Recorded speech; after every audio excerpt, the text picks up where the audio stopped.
Welcome, everyone, to another episode of Chef Matt Call Podcast. This week, we're sitting side by side. It's pretty cute, isn't it? I mean, I kind of like it. Do you?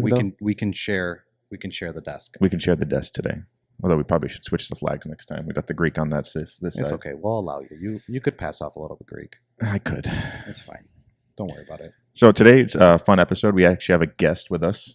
First guest. Bum, bum, bum, bum. We should have gotten one of those.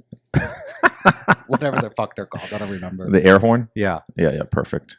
You want to introduce the guest, or shall we just talk to ourselves some more? All right, ladies and gentlemen. We have it here. The Godfather of Napa Valley. Fan fanatic of Creed. Owner and operator of Table and Lane. Louis Dourlain, or Lou Dourlain, or Puis, depending on what kind of mood he's in. That's true. What's up, guys? How's it going? Lou? Welcome into my building. Yeah, thank you for welcoming us into your establishment. You're know, you're like squatters here now. We are. Fine. We got a key though, so it's fine. It's true. Yeah. Well, Lou has been we've been together for a while. It's true. In a non-sexual way. It's been like your most stable work relationship ever. It has. We can go into therapy later. We've gone through non-committal issues with you two. We've gone through basically like 3 or 4 things together. Yeah, it's been a lot. And it, we'll get into all of it, but Lou was one of the first chefs that I worked for when I was 19. He was the one that had all the habits that I had to break. The beautiful Damn habits. So sorry. No, but we've been together for a while. We've I baptized his first child. This is true. Or you didn't baptize, the priest did. Well, I was there. Dunking the child in the water. I did the breathing on her. It's creepy. What do you?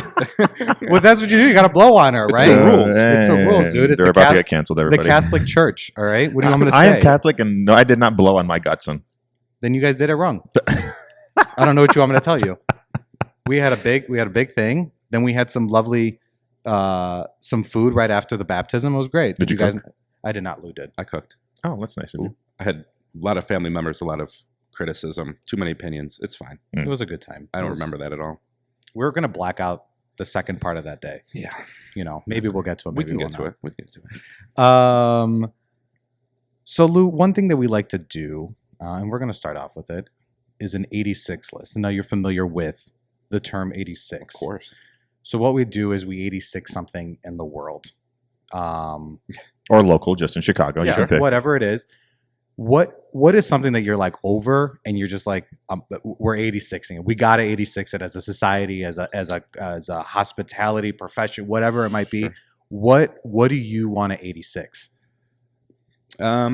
I'd say what really grinds my gears, yes, as a hospitality person, professional might be too aggressive, is I don't do a lot of social media all the time, but when I do go on the gram, that's Instagram for people that don't know, I don't like when these celebrity chefs, and I don't mean that just like a TV, like they are in the spotlight. They're very full of themselves. They very much so like to put out the struggle and the journey and the mission and the success. And, it's all cool, but it comes across very fake. We won't name names. I don't want to name any names, but that's fair. We're still on Instagram, so let's not. we want this podcast to continue. Yeah. And it's not just Chicago-based. It's all over the place. It's just very egotistical. Mm-hmm. And I'll be the first to tell you that for sure I know I've sent things to Christo and Tex. Other chef friends, or you forward it to them. You're like, look at this person. How dare them? And you just go on a tangent and you get it off your chest. And I wish I could tell you it was from a jealousy standpoint. If anything, it's probably from the opposite. Like you feel bad that's like something that they have to put up and almost like vindicate themselves, whether they have a Michelin star, they have huge paychecks, a lot of fame, whatever it might be. It's just when you know too much about these people and how they operate, maybe bumped into employees, former employees of theirs, whatever, stories firsthand. It's just, it's not what you want in the industry. And it's just so fake. And it's, ugh. Do you think, though, that the attempt is trying to inspire people as opposed to potentially those that are in the industry that actually go through the struggle every day and go through the grind and Yeah. are, again, not at the stature that the other chefs are. Do you think it's meant to inspire people, but it's just not coming off that way? Yeah, and a good example of that. That's a great point because it's not all the time. It's not like every single time. Maybe one specific person posts, you're like, oh, here we go again. This person, this whatever. It's not like that. Mm-hmm. I think a group that does it really well is Boca. Mm-hmm. Anytime they had a celebrity chef, I think Obama maybe even went there one time. Like the whole crew is in that picture, Right? Yeah. you know. And I can name drop because it's fine. Lee Wolin, who is obviously an amazing chef, amazing person too, not just a talented chef. It's his whole crew in that picture. Right. That's motivating. That's cool. And that's like me, if I'm 20, 21, I'm coming out of school, I'm like, fuck, I need to work for that guy. Right, like right. that guy Yeah. is like about his people. Mm-hmm.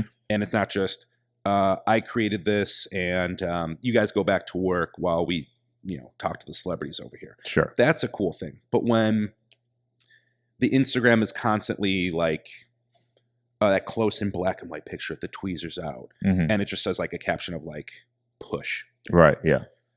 Like we get it, dude. I mean, again, once in a while it's fine, but when it's a consistent message of like, I never stop working, but you kind of know like they're not always working, Right. Yeah. that's when it's annoying, and that's what bothers me. And I know, I'm not speaking for everyone. I know a lot of chefs are like, okay, get out of here. Mhm. Like maybe what once was what you were doing and pushing and grinding 13, 15 hours every shift every day, Mhm. of course, but like, come on. We know, but I think the perception can be all over the place. I think it's just, I don't know, having the knowledge of not having to jump to conclusions and have a preconceived notion of I don't like that person, so everything that they post is like shit. Mhm. Like it's got to be, you should have some knowledge of like, okay, I know, it might be corny, but like they're very talented, they work their ass off, they're good to their people. Like, okay, that's respectable. But when they're just like fake, I guess that's a good word. Just summarize it, fake. That's when it's annoying. I mean, I get it. What did you look at me for? We're having a conversation. I mean, Sure. I get it. It can come off kind of shitty, especially like sometimes some of these people and you're like, dude, you haven't picked up a knife in like 3 weeks. Right. You know what I mean? Like, Right. like what are we doing here? And I get it. It's like part of the thing, and it's a way for us to, have a better life and to get out of the daily grind of kitchens. Yeah. But sometimes it can come off kind of shitty. And I totally agree with you. And for you, Lou, because I love you, we can 86 that. Yes. There you go. It's We can do 86 that. for It's this week. 86 it. It's done. 86. Done. Perfect. Did you actually kind of want to go? A little bit about you. Okay. It started back August 14th, 1988. Oh, Lord. Which, by the way, I know you mentioned this in a former podcast. You took my half birthday away from me I'm really sorry. on February 14th, and I will never forgive you for that. Dude, I'm really sorry. I'm going to call Irene later. You should call her. John. It's her fault. It's totally their fault. Speaking of Irene, though, it took her this long to follow us on social media. Bro, But I mean, we've made it, though. one time she called me and said, Christo, I don't want to retype something. How do I move it over to another document? I said, you want to copy and paste, Ma? Like, this is a real conversation. She's gotten better. This was years ago, but it was a struggle. Did you introduce Command C yet? No, that was a lot. I was like, Mom, highlight, right click. You know what I mean? I told her to get a Mac, and she goes, I'm not a scientist. Like, I'm not, this is too much for me. I'm like, all right, it's easier to use, but okay. Get her some MacBook. What's it? The Apple store. You can like get lessons. My grandpa used to do that. Of Worked course, they're wonders. selling lessons. Like, Yeah, because right. you need a goddamn lesson to use a laptop. See, this is the problem. This is the problem. I'm not even going down this rabbit hole in this podcast right now. This is the problem. Macs are a better computer. Yeah, but you need a doctorate degree to figure it out. No, you don't. No, you don't. I would like everyone to email chefmacallpodcast@gmail how many times you've had to Google how to fix your damn Mac. Because we'll get an onslaught. Are we going to talk about Vista on the hospitality podcast, one of the biggest flops in operating system history? Exactly. That's what I thought. Anyway, Lou. It's a tech show now. So, Lou, let's get into it. Yeah. You've had an interesting career, pretty diverse. And basically, we're going to start from the beginning of Louis Dourlain. So you graduate Kendall, right? And then where'd you go after that? So if you actually want to go a little bit even before Kendall, I worked at a pizza place when I was 15. Spinning some za? Spinning za, taking orders, you know. I was tossing salads, you know. And then I would also work the salad station too. Yeah. So I did that, and I bring that up because there's actually a funny story in between. So I worked there for just shy of 3 years through high school, and I didn't tell this to many people for a long time because it was embarrassing. But then you get to a point you're like, okay, now we can tell people. I wanted to improve my skill set before going to culinary school. So I decided to go work at a little restaurant, little mom and pop. Nobody's ever heard of it. It's called Maggiano's. Yes. Maggiano's. So this is still when Lettuce owned it. No, this was like... I think they already sold it off at Yeah, that already point. sold it at that I point. was like 6 months. It was pretty fresh because I remember going into it, even being young, it was like, lettuce? And they're like, no, it just got bought out. So How old were you when you went there? I was 18. So you were introduced to the legendary Jose systems Correct. pre-college. Correct. How many people can say that? That's like a feather in the cap. It was impressive. I mean, working there was cool. I mean, like being a young shithead at that age, you know, you're just like, you know, you just want to learn, right? And you're like, okay, I'm making a little bit more money. And you think that this is like the blue chip item on that resume at 18, 19 years old, whatever.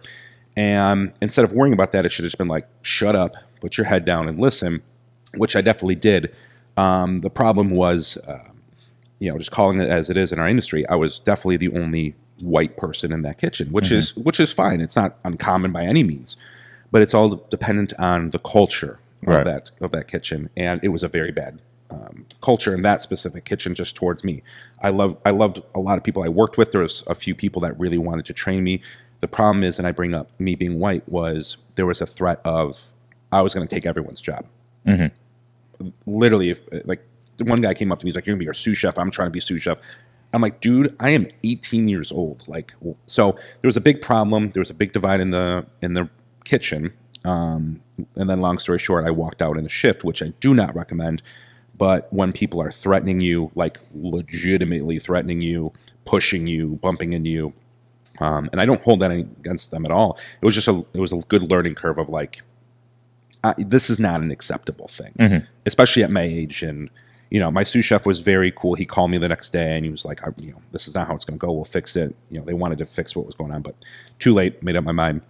And then I basically just stopped working until I went to Kendall, and then worked at a little place out in Elmhurst where I grew up. Did front of the house, back of the house. It was a lot of fun. And then went to culinary school. Did 3 years of Kendall, and then so much after that. So much after that. Where'd you go after that, Lou? Tell the world where you went after that, Lou. And by the world, we mean the 82 people that are listening. That's fine. Hello. So another fun story, because you're going to hear that like a million times today. It was about a month before I graduated culinary school, and I didn't really have a plan. I don't know why. I don't know if I was just sitting and waiting for someone to show up, which ironically did. I remember I was in fine dining. I did fine dining lunch, which was probably one of my favorite classes. Shout out Peggy Ryan. Amazing chef. Great instructor. Great Man. chef. And there's zero The pesto butter? pesto butter. And there's zero sarcasm in our voices right now. She was a G. Man.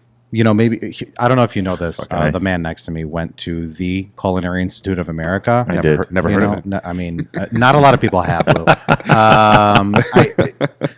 He might not know. Like Peggy Ryan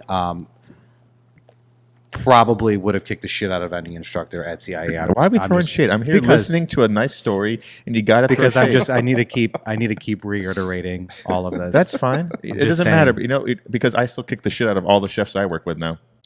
Who? You? You're right. Oh. It's about that time to leave, guys. All right. This was fun. So I'm in fine dining lunch, and again, maybe a month away from graduating, and then a former chef instructor walks in. I loved her to death. She was a boss. She was great. And she literally just, I remember it was like a movie. She pushes through the door, double doors, and she goes, "Who needs a job when you graduate?" And it was like, looking around, and you do one of these. And she's like, back here, and she's like interviewing on the spot. And basically, it was like, all right, let's go. You got a job. And I didn't ask enough questions. We never do. Never do, because you're excited, and it's like a person you look up to, and you're like, oh my God, someone gave me a job. I didn't even have to like work at it. This was out in St. Charles, Illinois. Oh. A little bit of a drive. So it was cool because, one, I was working with her, and then her sous chef was a former TA of mine, Jacob Williams, I want to say his name was. And it was like, okay, this is a culture I want to be in. Seeing a restaurant open up from the studs, basically. There was a few backers, not naming names. They were great. I just don't want to name names. And, you know, there was some firepower as far as a name goes for restaurateurs. It was a slam dunk. Even though I had to drive, it was like one of those, you feel like this is going to pay off. Even though basically what I was paying for gas back and forth was probably half of what I was making that day after, you know, taxes and everything. But I'm like, okay, suck it up. I'm sure things will move on. You know, we're opening the back of the house, learning systems. We go live. I could do a soft opening, you know, everything. Hard open, you know, first day, all that. And it was great. And you just go through the motions. And then, you know, I won't bore you with the filler, but one day we show up. No one's there. Like, usually the chefs are there. Stocks are rolling. You know, ovens are on. You can hear music going. No one's there. So everybody from back of the house is waiting by the bar. Okay, what's going on? All of a sudden, all the investors and the big names come out, and they're like, creativity differences, they're out. We're going to be closed for the weekend. We'd like to see everybody come back Monday. Okay, big shock. And there was a, just go home, you got the weekend off. Again, I'm like 21, so I'm like, okay. Or almost 21, so I'm like, cool, I got the weekend off. But then you're like, at that moment, you're like, oh, shit, like my chefs are gone. And one of the main investors, he's a pretty big restaurateur, puts his hands on my shoulders, comes up to me, goes, you're our future. We want you here. Like, please stick around. I'm like, oh, shit. Like, this is okay. Like, well, I don't know what to think. Like, I'm here for my chefs, and this guy's doing this. And I'm only like 20 years old at this point. Why does this guy want me? I don't know what I'm doing. So I call my chef on the way home. She doesn't answer. Next day, we talk. She's clearly very upset, which I don't blame her. I'm texting my other sous chef, and she's like, you can do what you want. You got to make a living. You got to have your resume, blah, blah. And I go, fuck that. You're my chef, not them. Like, fuck them. It's so fucked up, like, how... Like, we have, it's almost like Stockholm syndrome. Yeah. Like, we're like, you know what I mean? Like, we're like, no, like, It's like a ride or die. It is. Like, you're just like, no, like, we did this, we opened up this restaurant. Like, no, I'm fucking going with you. Fuck the money, guys. Fuck the suits. Yeah. Like, I saw them maybe once, maybe at when we opened up first day, cold opening, whatever, maybe twice. So the person that brought me here is educating me, is the reason I'm going to stay. Not because some person that's got money and is a restaurateur is great, but like, that's not my reason. So you're also 20, yes, like fresh out of school. Right. So, whatever. We're dumb. You're right. I will, very dumb, but I made a good decision because it paid off. And this is where the next thing hits is when I told her, I'm like, no, you're my chef. Like, conversation kind of ended, and then like a day or two later, then I was like, okay, what do I do? I've got a little bit of money just saved up from working through the years. Okay. It's like summertime. Maybe I'll take a month off, whatever. And, she calls me up and she goes, I remember when you were in my class, you used to plate in a way. And she told me one time, she's like, you should work at like fucking schwa or something the way you plate. And I was like, okay, cool. 19 at that time. I don't even know what the fuck schwa was. And couldn't afford to eat there. No, definitely not. And this was like when Google was like just like good enough to like figure out what was what. So, oh, okay, schwa's cool. And she's like, do you want to work at a Michelin-rated restaurant?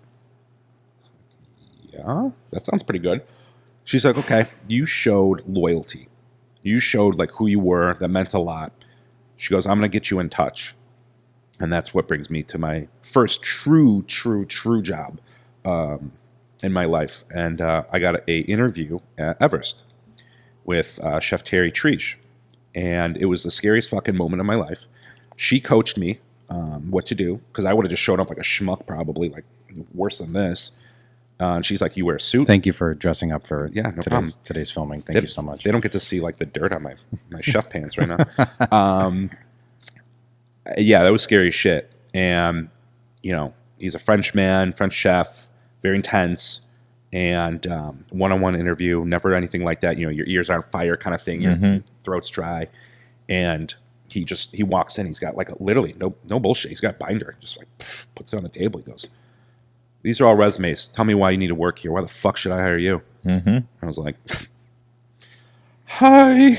You're like, I don't know. Well, when did you graduate, Kendall? 2009. Okay, so I graduated from where my alma mater. Am I going to name the name Say it. again? Say it. You know you want to say No, it. I'm not going to Just say it because 3 letters. It is cash in advance. I love CIA. I got to say that. No, I enjoyed my time there. So I graduated in 2010, and that's when the Michelin boom came, right? I moved to Chicago, and that was the first year Michelin had come out. So everybody and their mother that was coming out of culinary school, that was in the industry, wanted to work at a Michelin star restaurant. When I got to where my first job in Chicago was at a 1 Michelin star. Everest was a Michelin star. So that was like the thing to do. Like that was where you were. I still think that was when it was, and not to say not knocking anything now, but like that's when it was like I think that the heyday of fine dining in Chicago was during that time. 100%. I was basically going to say the same thing. It was perfectly said. And I think I even told, foreshadowing here, when I met Christo and they were in school, I would even say to them, like this is kind of, I feel, the end of the pinnacle of our time here. Because that was, I don't know, and it's not because we were in it, right? It was just because you sensed it, the write-ups, the conversations, the energy maybe of, it was just a wild time when Michelin, we know of Michelin, but when it was coming here in the fall of 2010, it was like, it was just unbelievable. Yeah. Like the events that were happening, the names that were coming to the city, the attention we were getting. That was a very wild time, but I do think that was one of the more pinnacle times of a culinary world, especially at least in Chicago. Yeah. I can't speak for other places. But that was a great time. But it was an unbelievable moment getting that job. And I think, and I tell this to a lot of culinary students, like the last, like this kind of conversation. And I go, I think I know why I got that job, because at the end of the interview, he asked me again, why am I picking you? Yeah, you've worked in restaurants. Who the fuck cares? Like everybody here has. Yeah. And I said, I will literally do anything to get this job. You want me to wash the floors every single day before I can cook? I'll do it. I'll wash your dishes. I'll accept orders. I will do anything to get this job. And I think the intensity, I don't like using the word passion. I think it's used a lot, but it's okay to use at times. But I think he can sense like this kid's for fucking real. Like he will eat shit. And he will take it. And fun fact, that's exactly what happened. For the first 3 months of my career at Everest, I literally would go home and go on Craigslist, because that's where a lot of the job postings would be for restaurants, and go, I need to have a backup plan. I'm going to get fucking fired any second now. I mean, just getting yelled at for reasons I still don't know. And some I definitely do know, because I was a shithead and a shitbird, and I didn't know what I was doing, low man on the totem pole.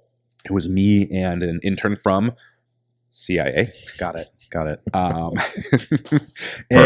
Perfect. Shout out CIA. Shout out CIA. They're everywhere. They're like fucking cockroaches. Man, we used to give each other so much shit. I would be like, the difference between CIA students, Kendall students?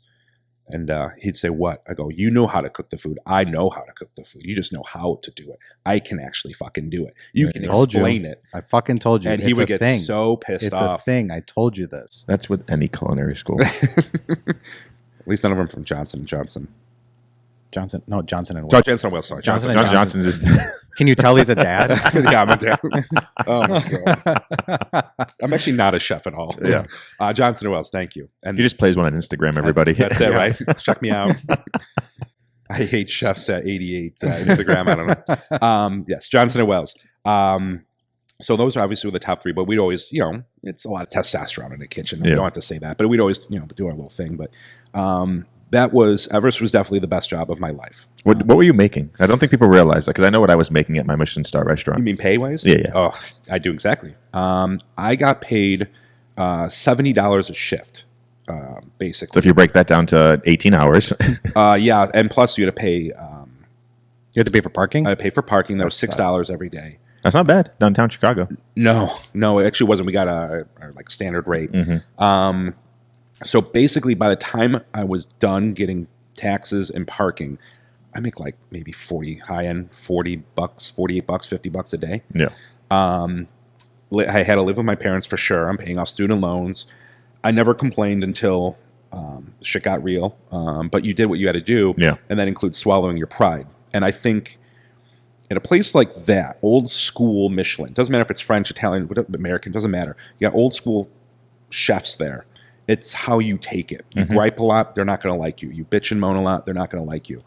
But if you're able to choke on your pride a little bit, there's that sense of like they're buying into the system and they're going to do something with it. So the best example is literally living with parents, never got to go out, just worked, which I love. And again, I have no complaints, but some days I couldn't pay for $6 in parking. And I'd have to go to my chef and say, can you validate my parking? I cannot pay $6 for my park. I have nothing to my name. And he'd look at you like, okay, sure. And no questions. He wouldn't be like, this is embarrassing. Nothing. How could he? He's the one paying my salary. Yeah, my he pay. he knew. Yeah, He knew I mean, you were making $5.45 an hour. I mean, he had probably gone through similar things. Yeah. Oh, for sure. Yeah, I mean, in welcome to the France. club. Well, I'm just saying, like, I think that's a certain level of, and we'll get to, you know, what you're doing now is that there is a level of dedication and passion and work ethic that I don't think exists as much.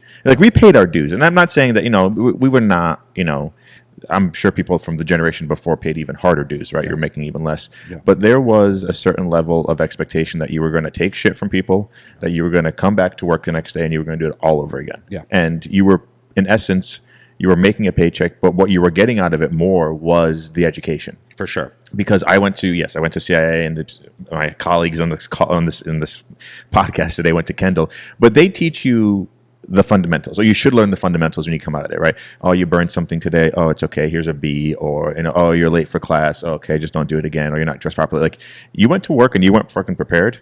Like, go home. Yeah, don't come back, because there's another 17 people waiting to get in the door that want to work here. For sure. And two quick examples of that are so spot on what you're saying. The most embarrassing moment I had there was.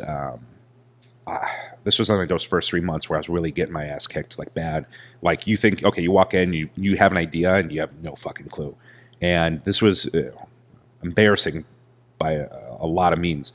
But during that time, I had a younger sister. I was living at home, and she was very sick. She had Crohn's colitis. I have a few sisters that are GI issues, and it definitely affected me a lot. Seeing my little sister, she's 8 years younger than me, really suffer a lot. It was in the hospitals a lot. Between my two sisters, I mean, it was like every month one of them was in there. And I remember I had to help my parents out that day. I was so fucking late to work. I was at least an hour late. I show up in like gym shoes, and I don't have my chef's shoes. And the chef just looks at me and just lays into me. And my head's down, and you're taking it, and half of you's like defeated. You know, you're like, not today, man. Like, shit's like real in real life. This is just food to me. Like, you know, I got passion, but like, you got to understand. And I basically was probably almost brought to tears. And I remember he pulled me aside. He's like, what the fuck is this today?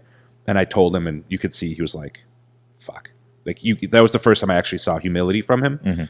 And it meant a lot to see that, because you could see, okay, it's not just this 100, like you can't screw up, like, or you're fired or something. Okay. Then it was like, okay, I got to be better, because there is a little leeway here, but that's on me to be better. And I understood that quite a bit after that. And it was a good thing to have that ass kicking, and at the same time kind of get that opening up of your chef of like, he has a heart in there. Like, it's like it's in there, but it's I mean, it's far down. It takes, I mean, it's pretty extreme to tell you, like, my sister might be in surgery any moment. Like, my parents had to get in an ambulance or whatever was happening. It was like a fire drill, and I'm sorry, I forgot my shoes.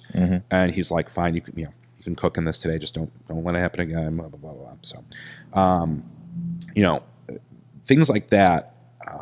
You know, they stick with you. You remember those things, but they also make you better, and they change your perspective of everything. And the other point you brought up is like paying your dues. That was the thing, is like you swallow your pride to go to your chef and say, I don't have $6 to my name, but like, holy shit, I just cooked for this person today. And they asked me to stay later to do this and learn that. And, you know, chef so-and-so was like, hey, great job. Or here's a recipe. I only trust you. Those were the moments of like, we're getting there. Yeah. Like, this is why we're doing this. Right. So, I mean, there's something to be said about, you know, where we were and then where we're going. Right. Or where we are now. You mean in the industry? In the industry, okay. Yeah, sorry. obviously getting screamed at all the time, not the healthiest thing, but at a certain point, like it helped me. You know what I mean? I was 18 and actually, I don't think Lou ever yelled at me. I got mad one time during an event where I just did like the hand slap down and get your shit together to everyone. And was it bar so for Christo though? You were just doing it for everybody. God, I was so perfect. mad at him. Okay. No, there's a time. I'm sure you guys would agree. There's a time and a place where name calling, obviously, never, and like all those things. But like when you have to like do the like people are falling asleep at the wheel and you got to wake them up kind of shout. Yeah. Like there's a time and a place, and you have to know when to hit it and not to overly do it, because then you're just the shouting, angry, pissed off chef, and nobody wants to work for you. Yeah. So yeah, I mean there. I've worked with people, and like I worked for somebody who. Maybe I shouldn't say anything, but I'm going to anyway.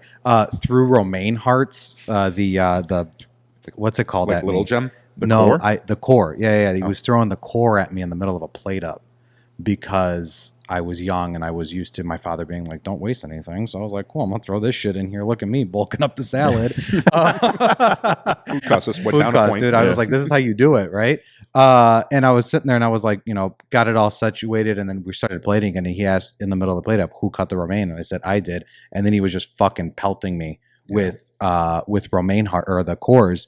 And to this day, I will never leave a romaine core in the salad mix. Was it a healthy thing? No. Did I learn? Yes. Am I saying it's right? Absolutely fucking not. But there's experiences like that really like they stick with you, and you just kind of grow from them. For sure. Like, right. I tell a lot of cooks, students that it's okay to fuck up. You're going to. We're all going. I'm going to do it sometime today or tomorrow or whatever. And you just have to remember when you did it and not do it again. And it's not easy, but that's the craziness of, I'm sure there's a lot of industries that are like this, but specifically ours, where you get that moment of like, you're embarrassed, something, you got shit thrown at you. And obviously you don't want that again. So you have to like engrave that back here in your mind and go, don't do it again. Don't you remember when this happened? Right. And don't you remember how that felt and all the repercussions of it?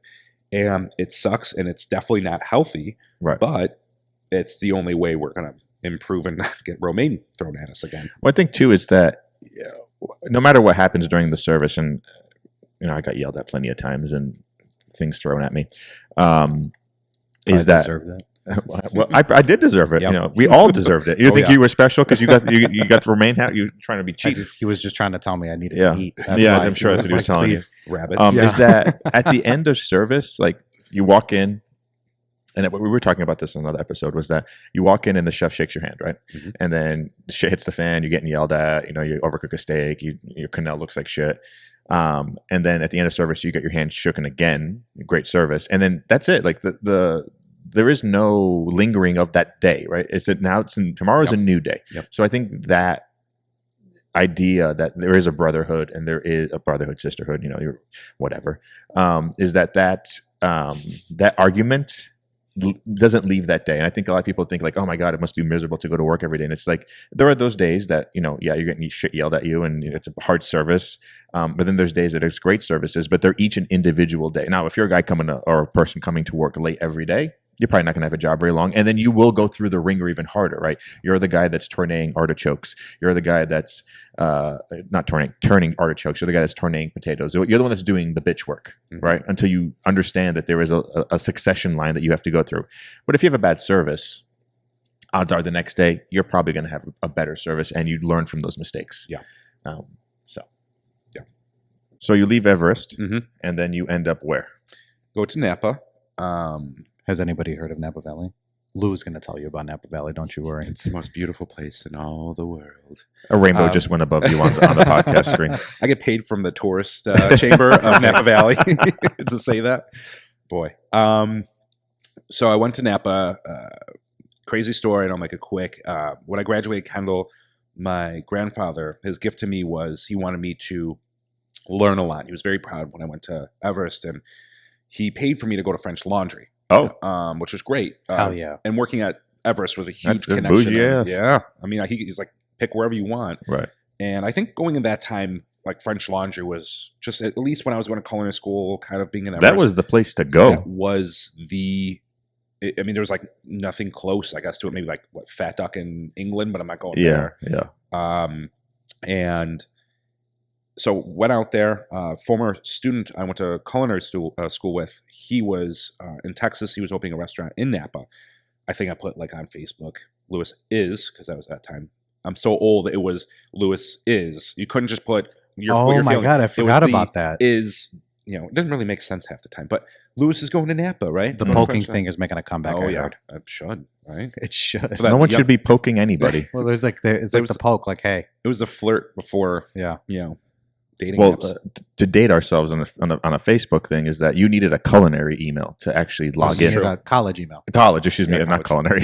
I went to culinary school, so you needed a college email to Well, speak log for in. yeah, you did. Well, like I just lied about it and I just put a different email on. We had to confirm the email. Well, then I made a new one when I got into All right, segueing. So you end up at the French Laundry. So I'll go there, meet up with my buddy afterwards. He shows me the restaurant they're building. And it was cool, whatever. Fast forward 4-6 months. I was starting to look for maybe getting out of Everest. I've been there for like 2.5 years, maybe just shy of that. And I was like, you know what? I'm not going to move up anymore, which was fine because the sous chef I had there, he's been there for a while and he was badass. That guy was great. Shout out Mike Gorman. That guy was a fucking monster. He was great. And I was like, you know what? I feel like I've learned a lot. Maybe not everything, but like I'd be okay now. Mhm. Did a few stages in Chicago, and my buddy reaches out. He's like, "Do you want to come out to Napa?" I was like, "Well, I never went away for college. I've never gone anywhere. So I'm like, if I'm going to do this, it has to be now." So he's like, "Come on out. We'll pay for." I think they paid for like the flight, and he had a place I could stay at, and went out there. The girl I was seeing at the time, she was a pastry cook. She came with because it was like, well, are we going to move out here together? Like, what are we going to do? She needs to see the area. And I did like a stage, whatever, and it went well. Like, little butterflies. This is new, and I'm flying away. And I'm like, okay, I'll be their sous chef there. The food was badass. It was kind of like a Rick Bayless style high-end Mexican restaurant. And it was great. I liked it. And I said, give me some time. I accepted the offer eventually, gave a few months notice. And that's when like the shit hit the fan hard. I remember very vividly all of this. I was on 290 going west. I think I was going to my parents' house or something, and it was like 20 hours before I'm flying. And my car had already been shipped out. I was on a truck with all my shit, and I get an email basically saying, we've reviewed your resume. We're actually knocking $10,000 off your salary. Stop. And, How did I not know this? I don't know. I feel like I know everything about you, though. I've got a lot of stuff in here. I got you. You're gonna hear everything. Do you want to hold a mushroom? Squeeze them. And so it took me a while to realize what they did, but they baited me. They waited till they knew I quit my job. My shit's out You there. didn't have any choices. And what am I going to do? No, and I have to Bring the car back. Right? No, I mean they got me. I didn't tell anyone at that time because I knew if I told my parents, would be like, "Fuck that guy. We'll pay for your shit to come back. We'll get another job. You worked at Everest. That's no problem." Yeah. Like all these things, and I was like, I don't know. Something tells me I got to do this. I have to do it. So I did it. Went out there. It was great. I hated the job about after a month in because I found out the guy I was working for was a major raging alcoholic, and I'm not holding that against him. We had to have an intervention. He came to terms with everything. It was a mess. It was a mess. There's no oversight from the people that own the restaurant out in Texas that opened up their second one. And then at a certain point, I'm like, I gotta get the fuck out of here. It was sabotage left and right. We had a junior sous. They were thinking about firing. Be conversations. This guy be like, if we fire him, you'll get your 10,000 back, but you got to fire this guy. And I'm like, the fuck are you talking about, dude? Yeah. We were slow. We were clearly not going to make it. Even again, the food was great, whatever. So I go on Craigslist and I'm like, please God, someone's got to be hiring. And I've only been here for a few months and I don't even know Napa. I'm just working. I work 6 days a week, and my one day off, I'm like running to Target and like Sleeping and playing video games and probably boozing it up, right? So I go on, and there's a place called Auberge du Soleil looking for a line cook. I'm like, okay, they got Michelin, good.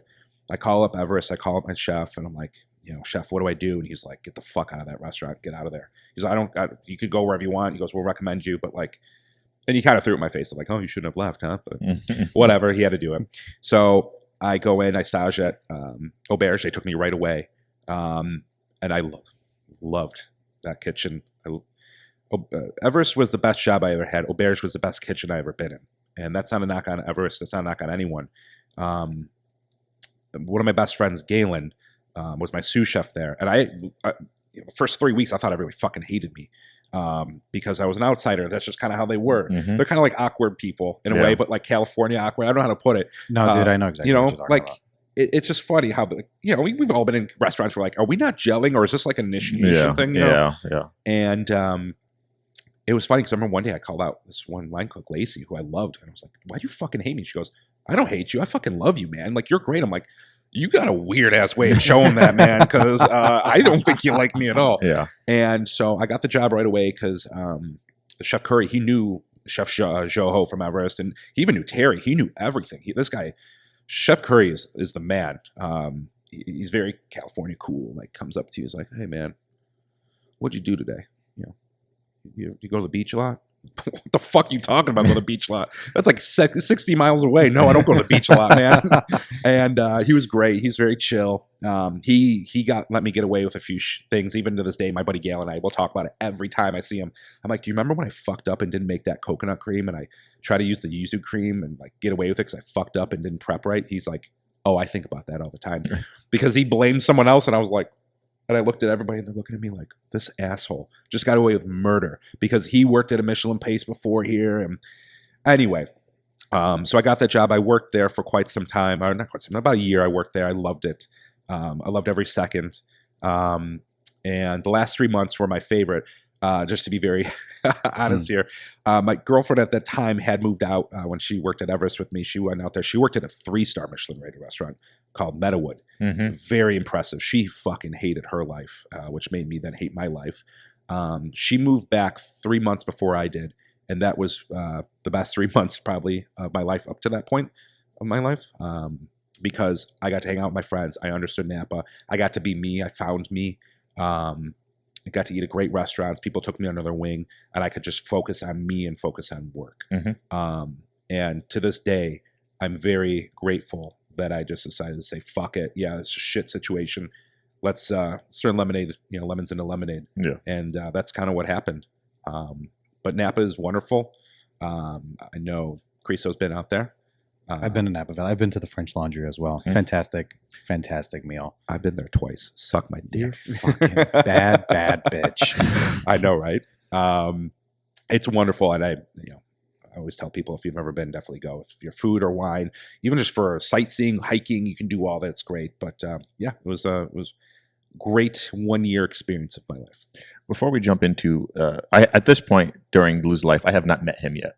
No, you haven't. So he says you're still a couple years away. I'm still a couple years away. Mm-hmm. But one thing I want to point out is that for those listening that are wanting to get in the industry, 3 things that Lou said: stage, which means you worked for free. Yep. Right. You worked for free to get a job. Second was that he worked at Everest for almost 3 years, longevity. Yep. And third is that he gave them a few months' notice. Mm-hmm. That doesn't happen anymore. No. And like that was the unwritten rule. Mm-hmm. Like you would stage somewhere to work for free to get a job, and then if you had a job that you really liked and you told the chef you were going to go stage for the day or whatever, they were cool with it. And if you staged a lot of the times, then they're like, "Are you leaving?" Right. Right. I worked at for Michelin for over 2 years, and then when I left, I gave them like 2-month notice. Yeah. That was just what it was. That's unheard of now. Oh, unheard of. Yeah. Yeah. I mean, I did the same thing when I left a job. I gave them 6 weeks. Yeah. And I didn't, You're lucky to get 2. Yeah. I mean, You're lucky to get a day. you're right. I mean, it's brutal, and I'm sure the same way. It was like when I worked at Everest, we had front of the house guy. He was great, Charles. He was one of the best, and he was very green. I remember when he first came in, you're like, look at this guy. Like, he's not going to last, and he's got a great career now. That guy's crushing it. And I remember he followed, I think it was our sommelier at the time, GM. They were very buddy, like mentorship kind of thing. And I remember this guy, Charles, gave notice, and it was 2 weeks, and he was like dead to my chef. 2 weeks notice? You fucking kidding me? Like, that's it? And nothing against Charles. He could be replaced in 2 weeks. It's not like you lost your sous chef. Sure. But still, it was that courtesy. Yeah. Like, you're insulting me by giving me 2 weeks. That's all I'm to you. That's Right. 2 weeks. Yeah. And now you're like, wow, thanks. Yeah. Give me 2 weeks notice. That gives me like 14 days to replace. Like, you. oh my God, What? thank you so much. Like, Right. can I pay you more Right, for yeah. giving me 2 weeks? Yeah, it's That's a great point. People don't realize how small the industry is. That's the one thing people always realize. They're like, oh, well, everyone cooks everyone. I'm like, yeah, but everyone knows everyone. Oh, yeah. In Chicago specifically, if you're going to get a job somewhere in Chicago and you fucked over another restaurant, that the restaurant every other restaurant already knows about you. Yeah. And if you bounced around, like when I was coming up and when we were all coming up through the ranks, like if you were getting a new job every year, I wouldn't hire you. Right. I was like, what's weird about you? What's your problem? And they're like, well, I'm trying to get experience. I'm like, yeah, but what can you really learn in a year? For sure. So, and again, foreshadowing where I'm kind of at now in my career is, I'm sure you guys have heard it before. Dealing with culinary students time to time. One, they'll ask me, should I get paid for a stage? This is my reaction. This is my genuine reaction. It's just laughter. Mm-hmm. And almost like I'm waiting for them to laugh back at me. No, they don't. And they don't. They're like, I'm like, if you get fed dinner, yeah, that's your pay. Yeah. Like, this is an audition. Yeah. If you're going to be a dancer and they go on, okay, dance for us, do whatever. They're not like, oh, here's a check after that audition. Right. No, you're auditioning. Yeah. Don't try not to work 12 to 14 hours. Like usually that's very rare that's going to happen. Right. Even if you go to like an Alinea, they're not having you stage that long. If they want you to and you want that job, you better fucking stage 14 hours. Like, sorry, like suck it up. Because if you're going to work 8 and you don't want to work 14 for a stage, then you're not going to want to work there 14 or full time because you are going to work 14 hours a day full time. Yeah. So they ask me that all the time. They're like, should I get paid? They also ask about internships getting paid. I'm like, I didn't get paid shit on my internship. I had to save up and like scrape by for 3 months of my life. Mm-hmm. I was like, find a second job. Yeah. Never heard of it? I work 3 jobs right now. God. Well, before we jump into the current, we all then, a couple years later, I'm not sure the gap between Napa and this next place. Well, we have the unspoken year, 2 years of, food truck. Oh, yeah, the food truck. Well, I worked at Kendall after Auberge. I took a job. I was the event chef there. It was a great time. I was probably too young for that position, but I grew into it. I did enjoy it. That's where I met Christo. He was my student. He was not my student. He was my worker. He was my student worker. So I never taught him from a book. I didn't have a curriculum to show, but I showed him restaurant stuff. I remember when Lou first started, and they were like, because the chef had left or let go. I think he got fired. I don't know. And then Lou came in, and I had already been running the kitchen for like 2 or 3 weeks. This is at Kendall. Yeah, and I was like 19. Yeah, so I had no idea what the fuck I was doing.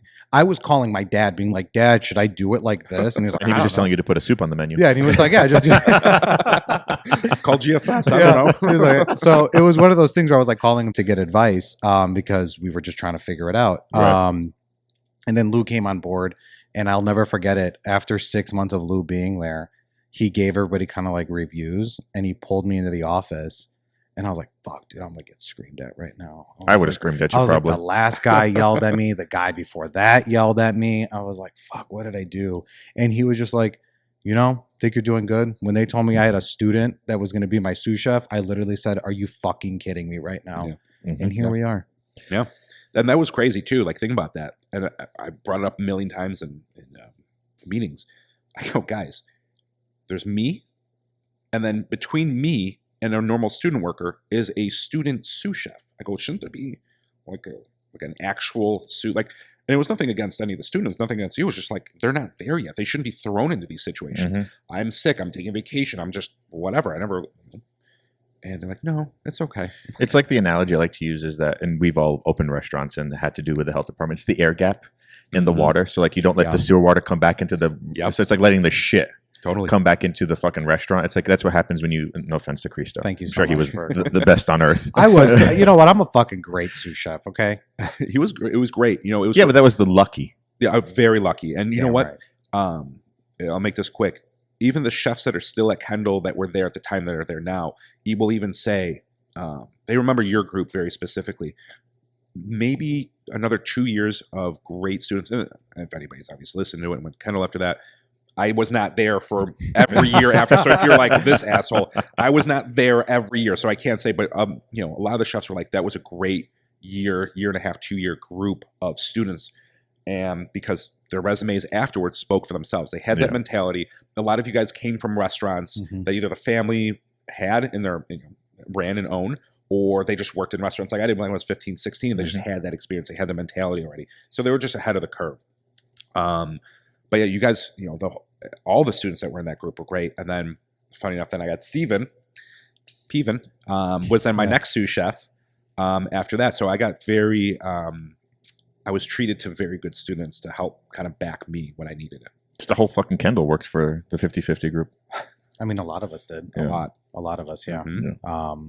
I mean, it's top school in Chicago. We For can sure. go ahead and top culinary or hospitality school in Chicago. So everybody wanted to go there, and then everybody started getting, you know, jobs at all these restaurants, and then you build your network, and then Correct. You know, I brought my network to a lot of it to the group, or I introduced them to the group and things like that. So yeah, we've had a lot of people from that we went to school with, and that, Well, Lou's a double whammy because Lou came on at this point. Now we've opened one restaurant in the Loop, and then we're going to open two in a hotel, one called Portsmouth and one called Apogee. Apogee was a rooftop bar. Portsmouth was R.I.P. Portsmouth was a seafood focused. don't forget about Leviathan. and Leviathan. That's yeah, right. we had 3 concepts. Yeah, and then you had banquets too. But I didn't know you knew Lou because I was introduced to Lou as Johnny P's brother-in-law. Johnny P. Yes. Johnny P. So that I didn't know you guys were acquaintances. John Aldape, by the way, is a partner in the 50/50 group. He's our director of development. Currently spends a lot of time in cannabis for work. Or Or maybe both. Who knows? we're not judging here. It's legal. Right. But that's how I was introduced to Lou, was that because he was actually working at the bakery. We had brought him on before we opened the restaurant. Yeah. And so he was like the diner cook. And I was like, this man is very overqualified. Like This man is flipping omelets. Yeah. What is And I was going like, on? and we're going to keep him? Like this man wants this. At first I thought he was actually coming in as the cook for the diner because I didn't know about kind of that stuff. And I was like, this man is very overqualified. Like he's not going to stay long. And he's like, no, he's going to be the new CDC sous chef. But that's John Aldape's brother-in-law. That's how I was introduced. So yeah. Well, I was working at, so Lou had a food truck before that wasn't the greatest time in Lou's life. A lot of politicking going on. Yeah. And then after that, he, you know, kind of got hooked up with 50/50 and stuff like that. And then I remember he texted me and said, "Where you at?" Or he's like, "Are you at work?" And I said, "Yeah, I'm finishing up in like 20 minutes." He's like, "Meet me next door." And he was at a bar. Lou and I proceeded to ditch I ditched the line cook that I brought over, and I said, "Hey, I'm going to grab a drink next door."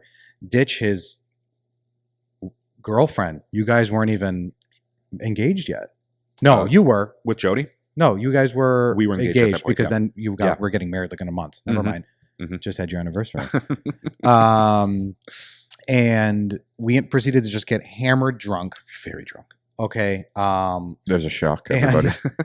And he proceeded to tell me about this new venture that he was on and was like, "I think you should come and work over here." And I got an interview with the chef, the executive chef at the time, Nate, at the diner.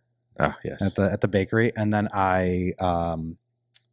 what's it called? We ended up then a week later, I got the job offer. Yeah. And I took a month off in between and went to Lou's wedding. Got married, Judy. Yeah. And then we opened up Portsmouth together. Yeah. It was, which was you guys opened up Apogee first. Correct. We opened up Apogee first, but we were doing all the R&D and everything for Portsmouth. Yeah. It was, and I don't mean this in a bad way. It was like an awkward stage in the beginning because we were kind of floating around. Sometimes I'd be at Steadfast, you know, helping out or learning systems. I'd be at West Town a lot. We'd be doing weddings. I think we did like 3 weddings. The I think at offsites, that time. Yeah, the offsites. It'd be a Saturday or Sunday brunch. I'd be either expoing or making omelets. I don't know, you know, but it was like we had to, you know, fill time. Sometimes it's an awkward stage. We don't, you know, some weeks are busier. Some weeks we're like, okay, we can't keep doing anything. So, you know, we kept busy. Me and Nate started it. As far as R&D, well, he started it, then he brought me in. We did some R&D, but it wasn't that much. Like you said, maybe a month of me and him, and then you were in. Yeah. And then again, a little bit more of that awkward stage. Like it's kind of, I would say it was like you want to run a marathon and you're ready to run. You're just waiting for someone to shoot the gun before we can actually start sprinting. And that's kind of what we waited for. Finally got into the hotel. That was a disaster what they left in that kitchen. There was a lot. It was a lot. Like, I mean, we don't have to get into super details. I mean, it wasn't like gross or anything. It was just like they're so unorganized, people really not caring, very checked out. And we had to reconfigure how we wanted this kitchen to look. And the kitchen was built. There was no building the kitchen. Right. We just swapped out the equipment. Yeah. I will say the chef there at the time cared so much. He did. He was very, very kind to us, and he was offered a job on our Yes. team and everything like that. And he could have been really nasty to us. You know, new group coming in. He was a solid guy. Yes. Yeah, he was great. And yeah, that poor guy was dealt a very bad hand at the end. Yeah. And Did you guys feel like outsiders coming into the group? to 50-50? Yeah. Did you guys think you guys went through the ringer? Maybe a little bit. I mean, I think just because of that awkward stage where like sometimes Nate would be like, I literally don't know what the fuck to do with you this week. Go to Steadfast and help them out. Yeah. I mean, he was that doing the was same it. thing to me too for a while. Because it was like, it wasn't like we were hired too early. When you're opening a concept, it's like it's hard to time that. Yeah. You know, we were keeping busy, but you know, again, be that week of like we can't do anything. Yeah. You know, someone from the offices are like, look, you've earned enough for your budget. Like, you're done. Yeah. You gotta pull your weight. So yeah, I think a little bit. But it was cool because I remember a lot of the concepts. We go up to like the offices and Scott would be like, this is what we're thinking for design. Yeah. And be like, holy shit, I've never been in this part of an opening before. Right. Yeah. So it was very cool to see that. I mean, we did management training, 50-50 management training. So yeah, we went through it a lot, but once we actually got into Portsmouth, I felt like a lot was taken off our shoulders of like, okay, I'm not helping Steadfast today. I'm not helping Westtown today. I'm not doing a wedding today. It was just like, now you live here. Yeah. Like this is what we do. And we did live there. We did live there. Yeah. We opened up that restaurant and the two Let's talk about bars. Apogee first. Remember cotton candy machine, baby? Yeah. First 3 days of I was making cotton candy for a garnish for a cocktail. That I've realized that they then smashed And the they just cotton candy smashed into together. a ball. Oh my God, I forgot. And you guys didn't tell me for 2 days. And I was just still sitting. I was like, I'm the good sous chef that's just gonna sit here and fucking make cotton candy. And then they would just mash it and throw it. We ended on up top. buying cotton candy in bags at a certain point. This is true. Yeah. We ended up switching to that. Nate looked out. He said, "We're not." He goes like, "I can't pay my sous chef for 8 hours, Right. 8 hours a day for you to get smashed cotton candy." Yeah. I mean, we'd just be in that back like pastry area. That was eventually, we'd just be like, someone's doing juices, someone's doing syrups, you're doing cotton candy. And then we'd be like, It was getting caught in my hair. Yeah.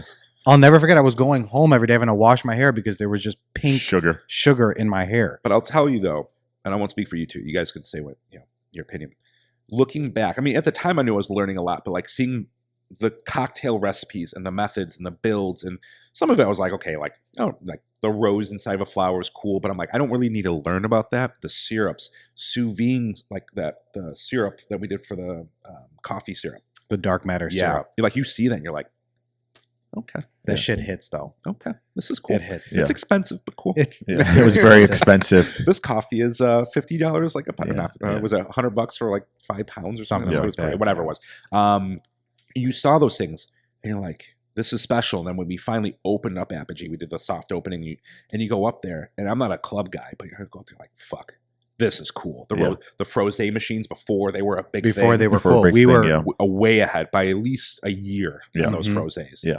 And the outside, I remember being like, it was springtime, start like the end of spring. It was starting to be like 70s and 80s. I remember we were there on a Saturday and we go to the outside portion. I'm like, fuck, I could be here all day. This is so fucking cool. Yeah. And they just crushed that concept. The inside was beautiful. Well, even the vessels that we had, the magic mushrooms was a glass. Yes. The bong was a Bong. glass. Yep. We had the oracle, which was like electrified. So if you I touched forgot it, about yeah, the oracle, the cups and would then go people down. kept cups would breaking go, them. the cups would go down and Yeah. everything. It's like for those that have been to museum, it's like when you put your hand on that sphere ball and all the electrical touches your fingertips. That's what the oracle was. Yeah, it was So way ahead of what people were doing in Chicago. very much so. It was definitely a place to be seen. The numbers that we saw, I mean, we saw the numbers. And we're like, we come in like on a Monday or Sunday after Saturday, you're like, holy fuck. I had never, like, like Lou said, I had never been to that point. Like, I got to, help throughout the whole entire process. And I'd done it at another restaurant opening, but not to this extent. Right. It was kind of like a basic, get a couple plates and here are the glasses. And that was it. This was a little bit more intense and it was a lot more fun to learn that side of it. That's a big caliber. Except when you were just like, fuck, I gotta dehydrate 19 cases of citrus this week. Yeah.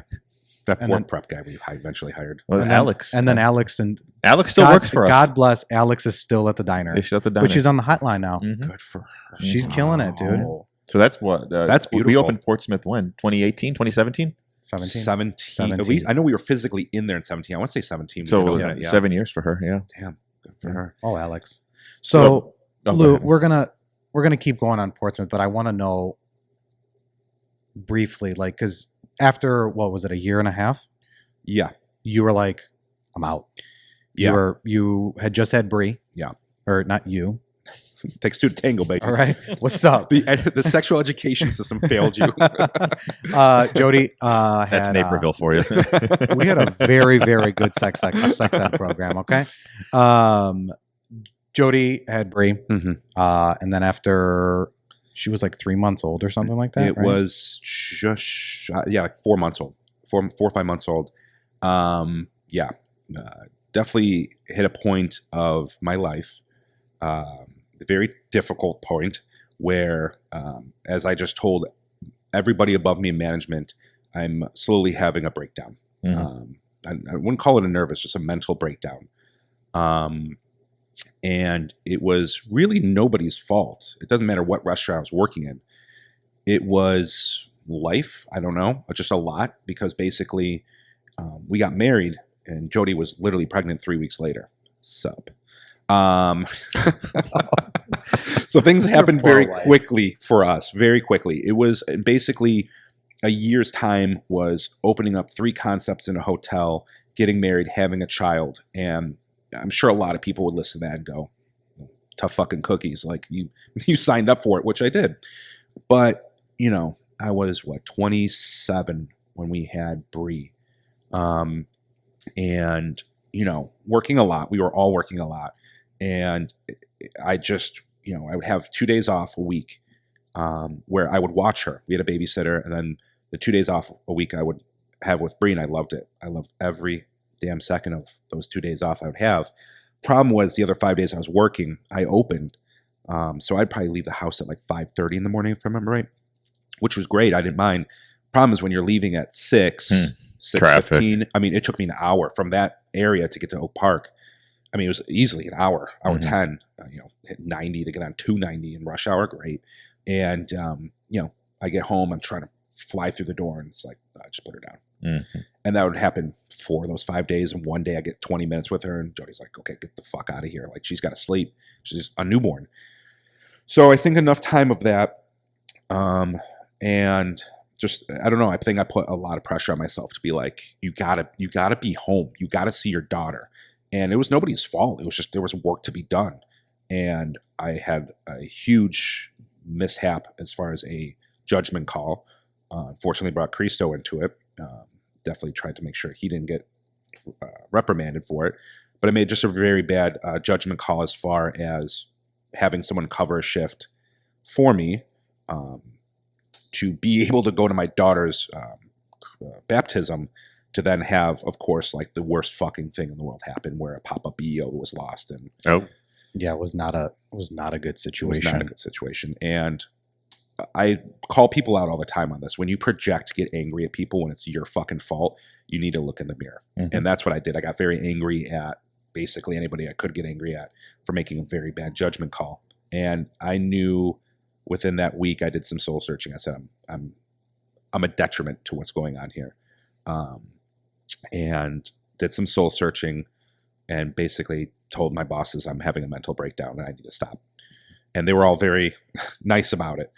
Our chef at the time, Nate, was like, dude, you need to take a month off. You take a month off, like, do it.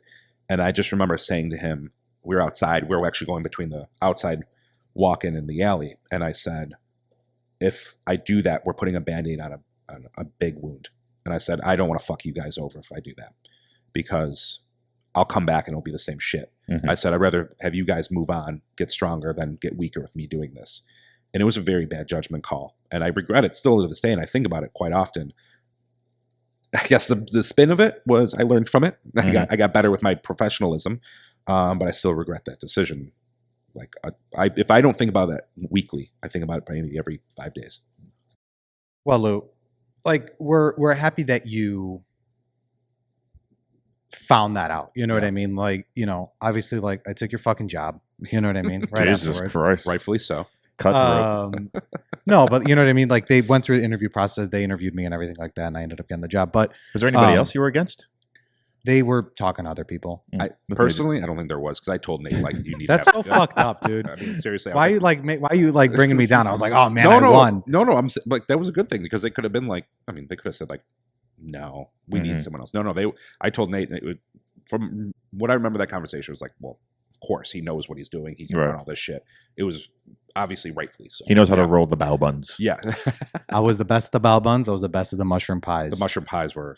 I forgot about my fat those. little sausage fingers just sat there and crimped away. Side note: do you guys ever get a prep list and like other people are gonna help you prep, and you have those few things you're like, I don't fucking do that. Yeah, like, that's something I just do not touch. Yeah. Yes, because either you can't do it that well, and someone else can, or you're just like, I just don't do that. I remember I would come funny? in and Lou would be like, "All right, I left you these 2 things. Everything else is done." And you're just like, fuck. He's just like, "Just please do these 2 things." I'm like, Yeah. "All right, no problem." Yeah. I hated my existence. All right, but the mushroom pies, Slappers.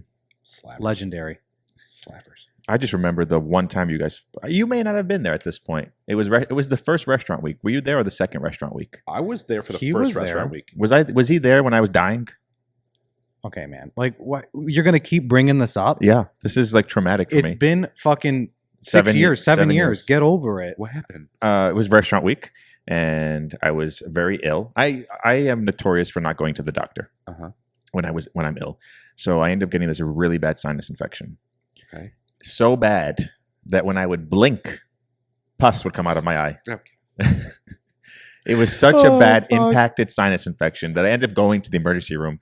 But I get summoned to Portsmouth to put macaroons on a plate for the restaurant week dessert. And I said, you guys can't do this? I was working. You remember Yeah, that? and I I remember said, that. and I, do remember. and It I was said, the- you guys can't do this? It was the first one. We were under a lot of pressure. Okay. It was 3 fucking macaroons. It doesn't. No, there was other stuff. There was just the 3 macaroons, but then there was another dessert. It was sorbet.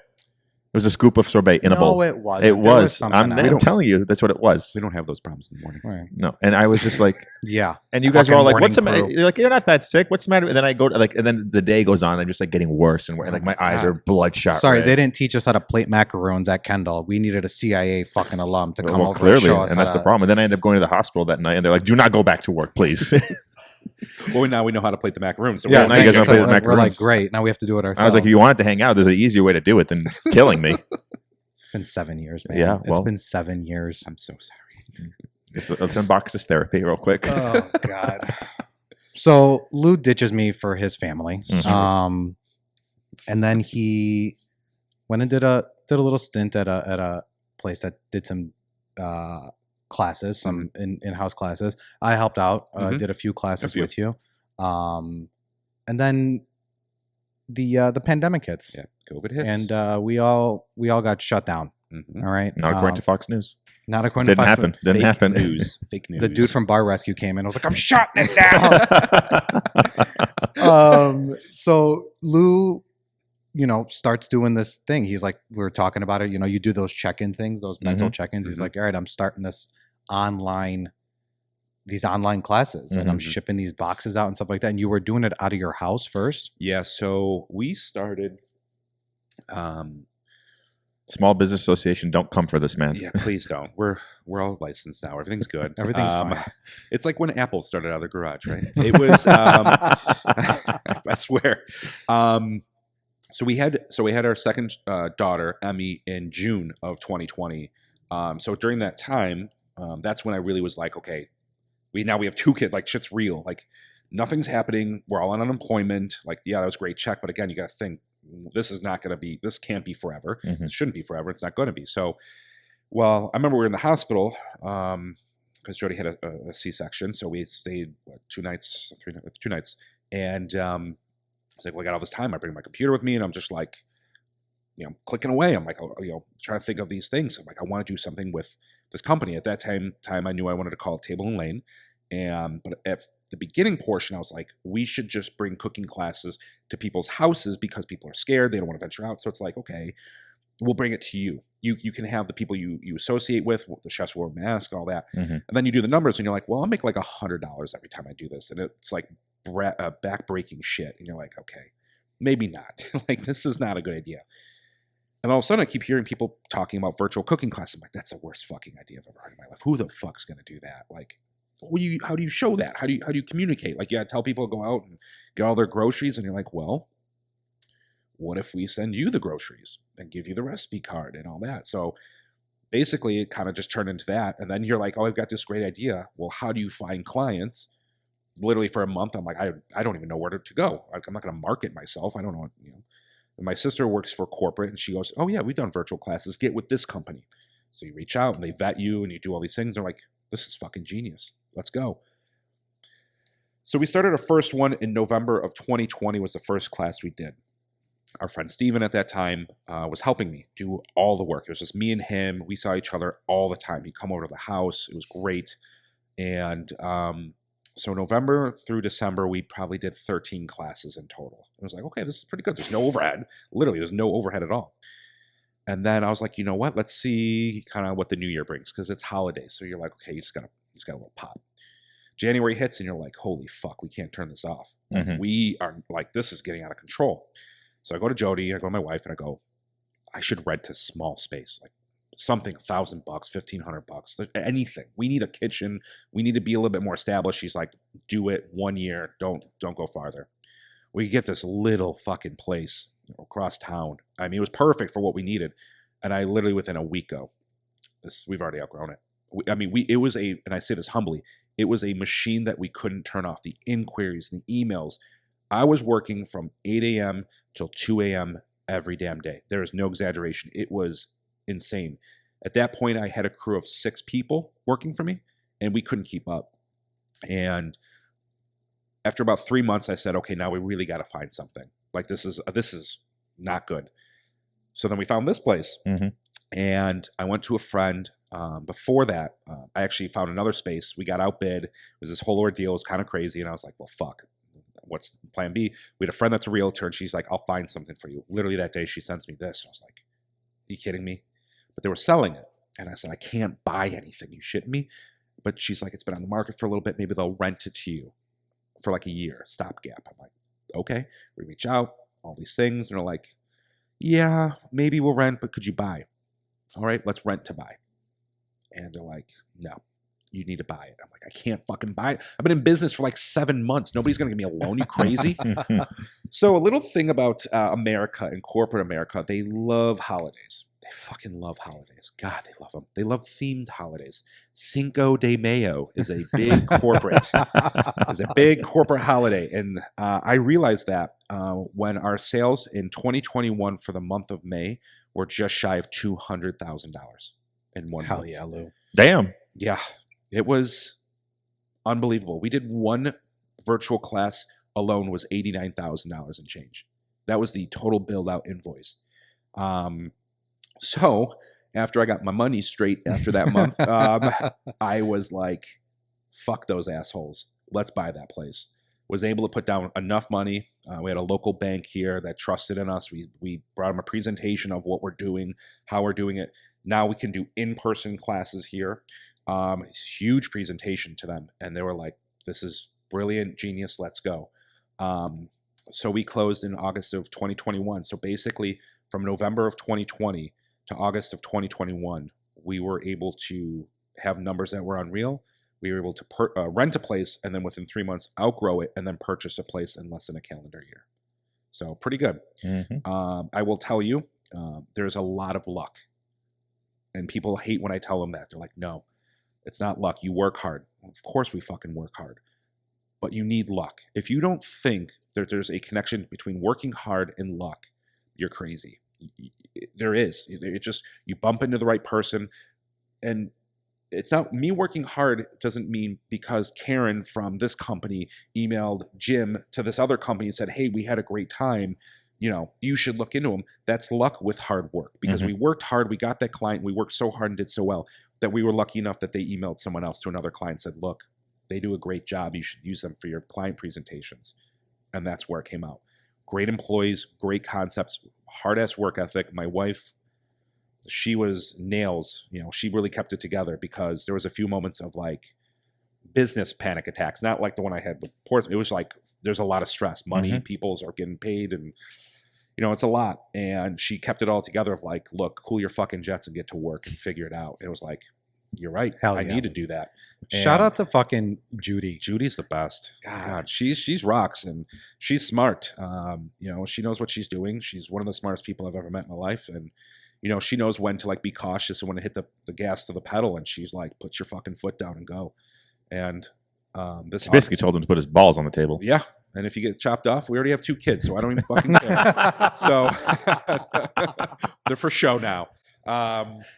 So we got we've had a lot of great employees come and go. They got great job offers. I had one that she was a pastry chef for us. She got such a great position. I was so mad when we lost her, but I wasn't mad at her. I was just mad that we lost her. I've had guys, one of my guys who recently left, he has his own business. I mean, he worked at Alinea. I mean, he would give me stories of the time he had there. We've had a lot of great firepower come through these doors. So in August, we're at 3 years then, and we don't plan on looking back.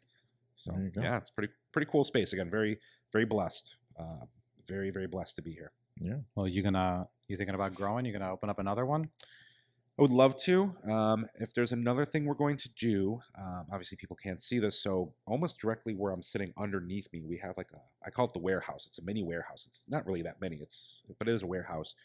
Would like to start a speakeasy down there where we can then do cocktail classes and then just have a speakeasy. Say there's a class of 15 people up here on a Friday. It's done at 9:30. Well, you get first stab of going downstairs, having a post-class cocktail, which is a cool concept. And we can also have a cocktail class going on downstairs while there's a class up here. So kind of making the most, instead of rather expanding, figure out what you have at home base and what more you can do. I would love to expand one day, but I've got a 3rd job now, so I don't want to do that right now. Would you ever think... That's not a joke, unfortunately. Did you ever think about opening this place up for just once a month, a tasting menu where you sell tickets? Yeah, so we did that one time in February. I tried to do it previously the year before. I marketed it very badly, very last minute. But we did it in February, got very lucky, got a huge following from that. We sold, I think we maxed out where we would do 16 tickets. We sold 14, which was great. And it was great. It was 5 courses, and it was bougie as fuck. It was over the top. As you're writing the menu, you're like, come on. And you're like, well, you got to get butts in the seat. You got to get basically turned into Forest Park has never and will never see a menu like this again unless we fucking do it. Because now we're the champs of the culinary scene. That's what we want. A lot of great restaurants, but nobody's bringing in one sit-down menu foie and caviar and duck breast and what else did we do? We did a whole bunch of shit that was you're not, fresh agliotti with flour that was imported from Italy that nobody has ever seen in their life in this city or in this village. So, and what was really cool is we have a lot of plates that are handmade by this woman named Melissa Monroe.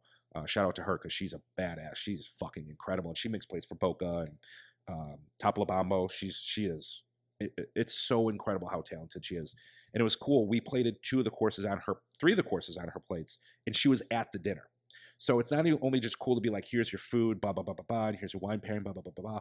I was able to in the beginning go, here's your first course. You guys enjoy that? Does it look great? Okay, well the person that actually made your plates by hand is sitting right there. To me, that's fucking mind blowing. Yeah, for sure. That's mind blowing. Not to be okay, you're coming to a 5-course meal and wine pairings, and we're going to present to you that the person made your plates is going to be here. To sit there and you're like, oh, we're going to do this, and all of a sudden you're like, holy shit, this person, she's right there. To me, at least, it's mind blowing. It's not just a crate and barrel plate. It's a plate you look at and you're like, that's art. That's unbelievable. That was really, really cool. So yeah, we do that. The idea is to maybe do that twice a year. It's a hard pill to swallow in the suburbs of Chicago to $300 a person for all of that. That's a lot of money, but again, you're getting wines that are, unreal, and the pairings are unreal, and the food's unreal, and the plate ups are unreal. And I've got 3 or 4 Kendall students helping me that are basically about to graduate. So you got professionals ready to be working in the Bocas of the world and the Alineas of the world are my helpers that day. So it's pretty cool. It's pretty wild. So, yeah. Well, Lou, I'm proud of you. Thank you. I always have been. You've been a huge support to me. Yeah. But we're gonna do one more fun thing. Okay. Oh boy. And it's called Questions from the Toke. Okay. So if you look to your right. Yeah. Do this. I'm Left and right. Left. Yeah. There's gonna be a little toque there. I'm sure you've. I'm sure you've worn one of those bad bitches before. Maybe even today, currently. I'm gonna be wearing one in about an hour and a half. Perfect. Not like this. This is like a floppy one. This is old school, man. Yeah. I put it on and it's kind of comical. So you're going to pick a question and we don't know what those questions are. We wrote them out, but we don't know what we're going to pick. Sure. They were written for us by a few people. Okay. They could be hospitality focused. They could not be. We don't know. We don't know what they are. So go ahead and pick it. And this is what we're going to leave our lovely listeners and viewers with. Yeah. An answer from And I promise Louis I Dourlain. do not know what this says or any of those. I was not prepped. Excited. If you could play one soundtrack when you walked in a room, what would it be? One Something whole from Creed. soundtrack. Something from Creed. That playlist is going to be nuts, dude. A soundtrack.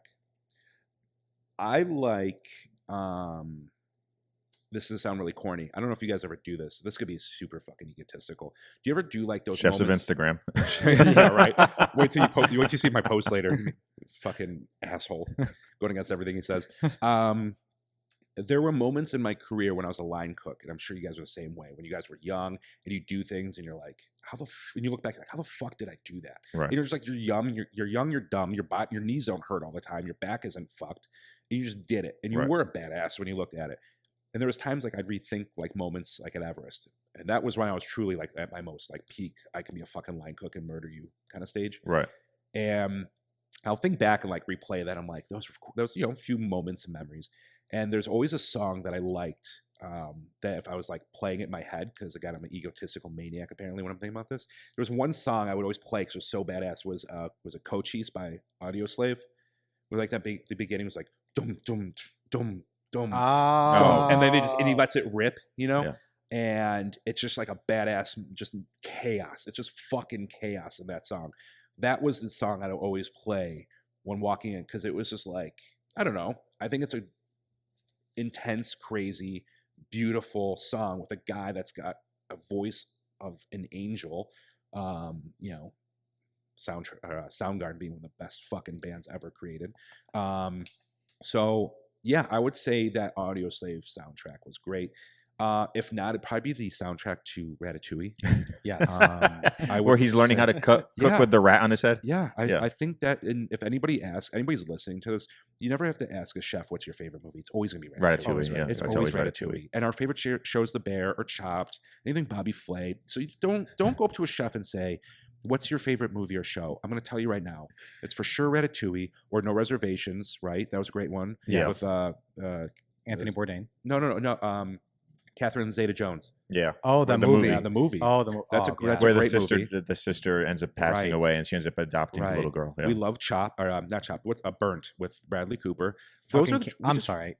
I can't fucking stand that movie. It's not good. Cinematography wise, great movie, but like, come on, dude. Did you see the movie? I can't remember the name of it off the top of my head right now, but it's the one with Ralph Fiennes where he plays a Michelin star chef. I haven't seen it, but I know what you're talking about. It's good. The Menu. The Menu, yes. The Menu. It's actually a very fantastic, funny movie. fucking fantastic movie. So we'll give you a little bit more insight too. Make it quick. If anybody's wondering what goes through the minds of chefs when they hear people give them feedback, watch that movie. Yeah. Because most of the time we don't fucking care. Honestly, like unless we've really burnt something and we know it's egregious. But I've had people come up to me and be like, do you need a cookbook? Not because like they ate something bad of mine. They're just like, do you like cookbooks? And I'm like, yeah. I mean, I don't really, honest to God, I don't love cookbooks. I've read enough when I was younger. I'm good. But when like someone like in their 60s or 70s being super sweet and all that, but they're like, you can learn a few things I'll bring one in. And I go, oh, you must like to cook a lot. And they're like, oh, I haven't cooked in like 40 years. I'm like, what the fuck are you talking about? Why are you going to give me something when you don't even know how to cook anymore? But you think I need to cook? Okay, that's great. But yeah, the menu is what all chefs have going on in their minds, at least from a. I have to watch it. It's a good. I still haven't seen it. It's a good movie. It's good. What would be the soundtrack to yours? Don't say Ratatouille. It's not going to be Ratatouille. It's going to be it'll be some sort of Greek song going through my head.